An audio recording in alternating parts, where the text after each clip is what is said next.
discours de clôture de la session ordinaire unique. Monsieur le Président de l'Assemblée nationale de la République de Gambie, chers frères, Monsieur le Président de l'Assemblée nationale de la République islamique de Mauritanie, chers frères, Monsieur le représentant du Président de la Chambre des représentants du Royaume du Maroc, Monsieur le ministre du Travail, de l'Emploi et des Relations avec les institutions, chers anciens présidents de l'Assemblée nationale, chers collègues députés, honorables invités, mesdames et messieurs, en cette cérémonie solennelle de clôture de la session ordinaire unique, permettez-moi, avant toute chose, d'adresser mes sincères remerciements aux délégations parlementaires venues des pays amis. Je voudrais citer mes collègues de la Gambie, de la Mauritanie et du Maroc. Votre présence parmi nous n'est pas seulement un honneur.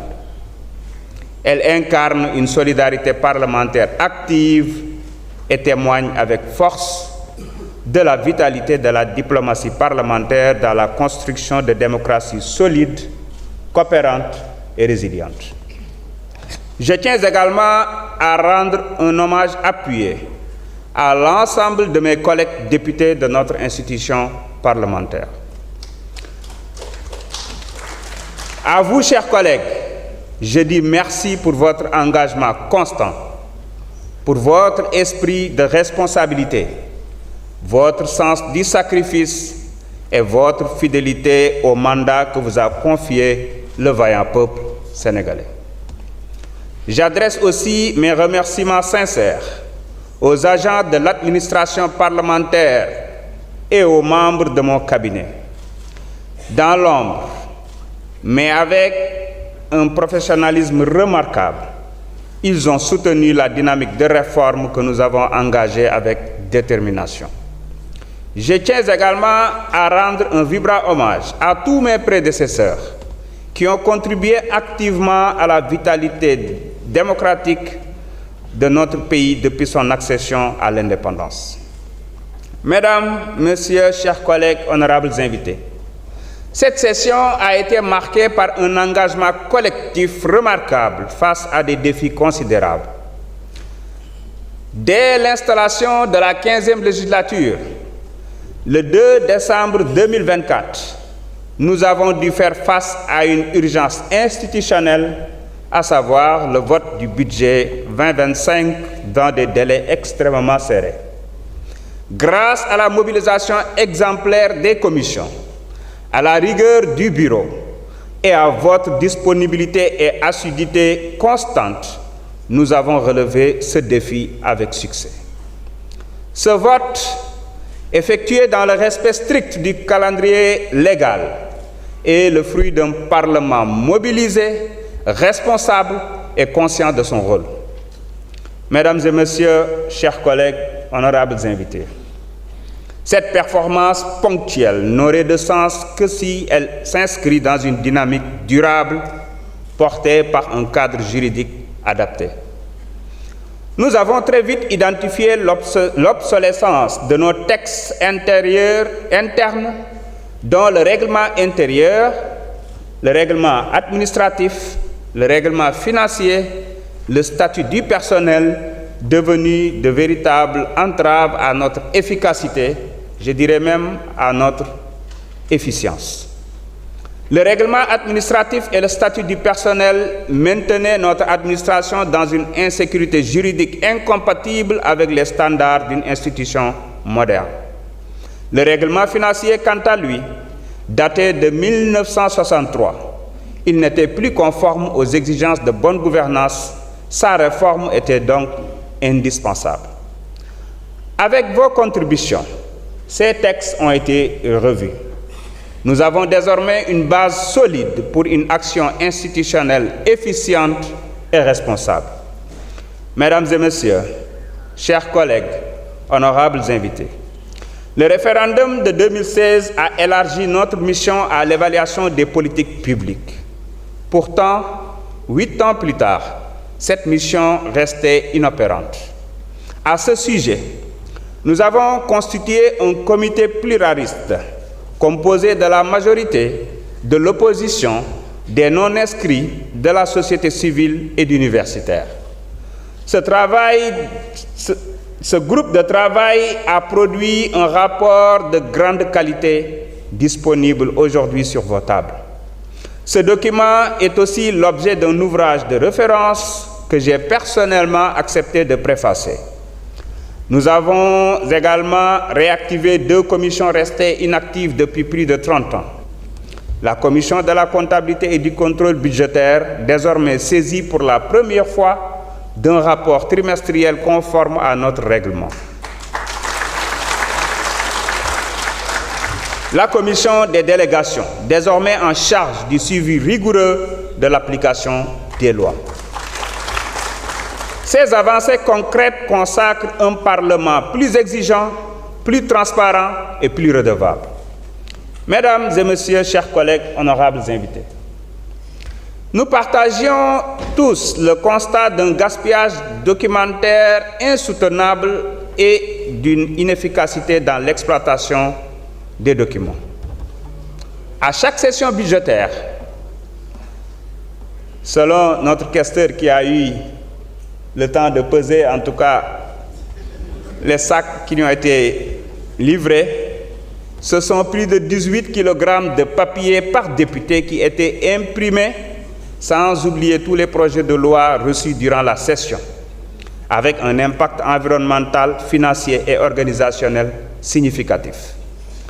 Face à cela, nous avons lancé un ambitieux plan de transformation digitale articulé autour de 4 axes: la transparence et l'efficience, la maîtrise des dépenses publiques, la modernisation et la simplification des travaux parlementaires, mais aussi l'amélioration de la qualité du service rendu aux citoyens.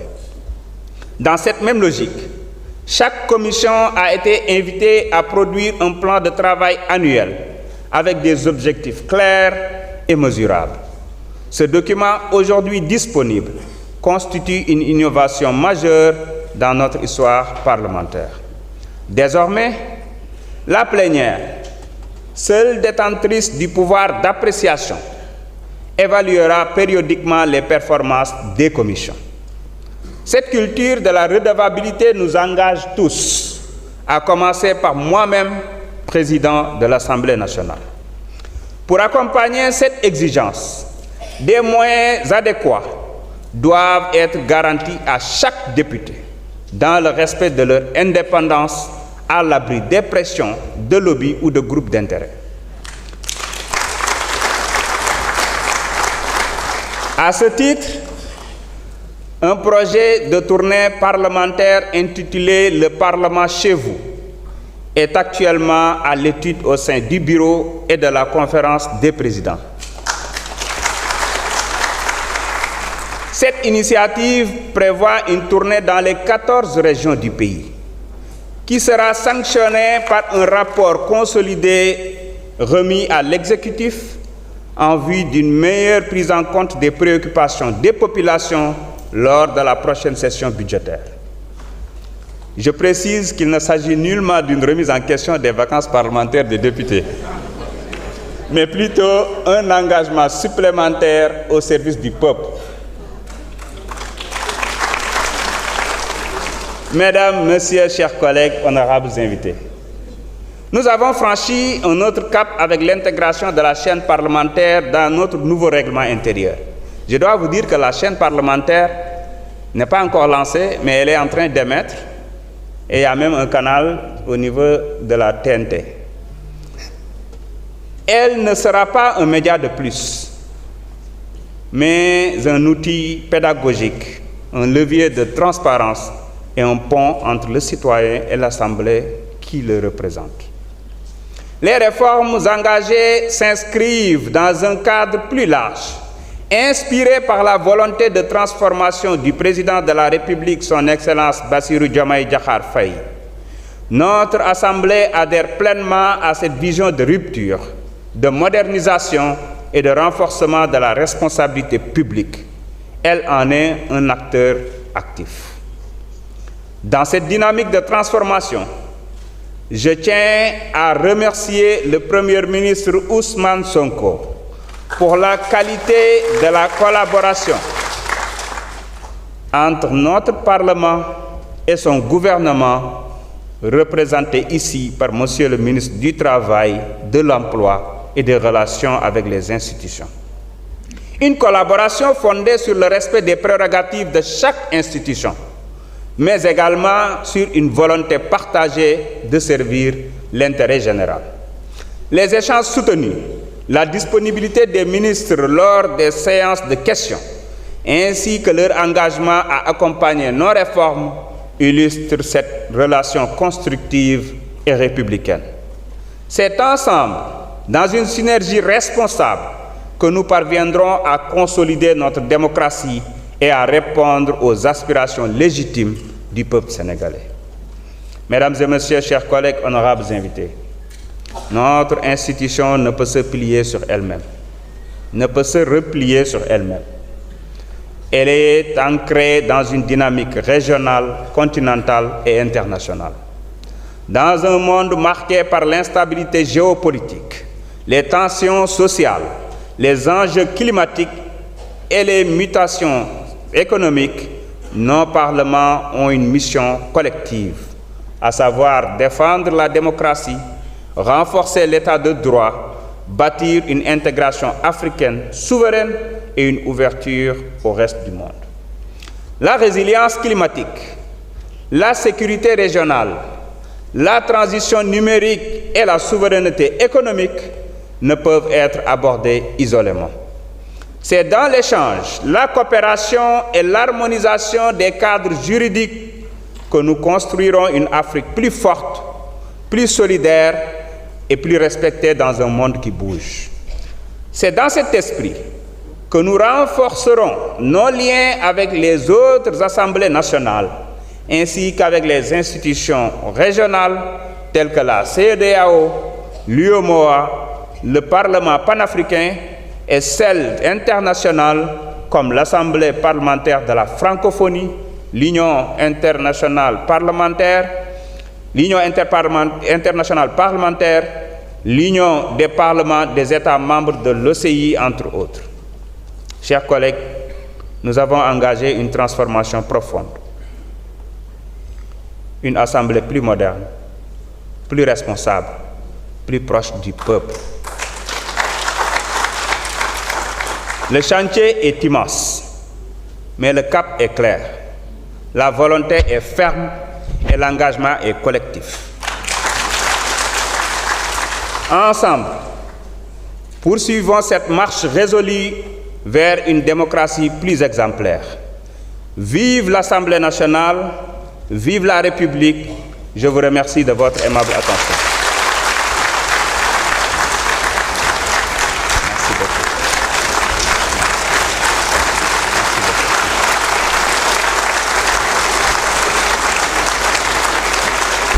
Merci beaucoup, chers collègues. Mes chers collègues, conformément aux dispositions de l'article 2 de notre règlement intérieur, je déclare close la session ordinaire unique 2024-2025 de l'Assemblée nationale. La séance est levée.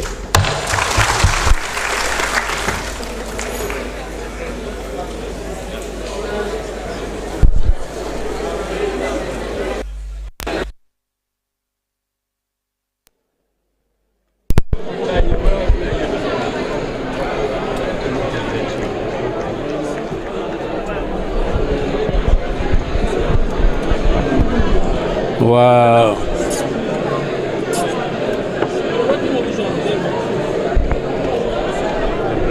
Voilà, donc El Malick Ndiaye, le président de l'Assemblée nationale, donc déclaré na close li nga xamantene mom moy la session ordinaire unique bu atum 2024-2025 bu 15e législature. Voilà, donc comme niñ ko waxé won, donc ci ndortol bi non la démé, c'est une cérémonie très solennelle bo xamantene danaka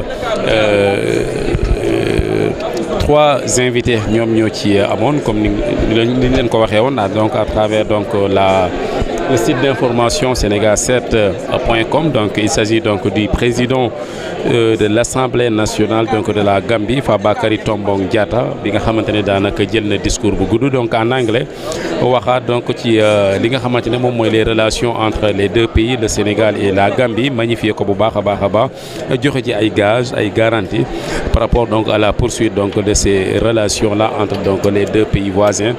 Ki nga xamantene également mom moy le représentant de la Chambre des représentants le vice-président autant pour moi de la Chambre des représentants du Royaume du Maroc moom tamit jël na kàddu rendre hommage ki nga xamante ne mooy le président de l'Assemblée nationale du Sénégal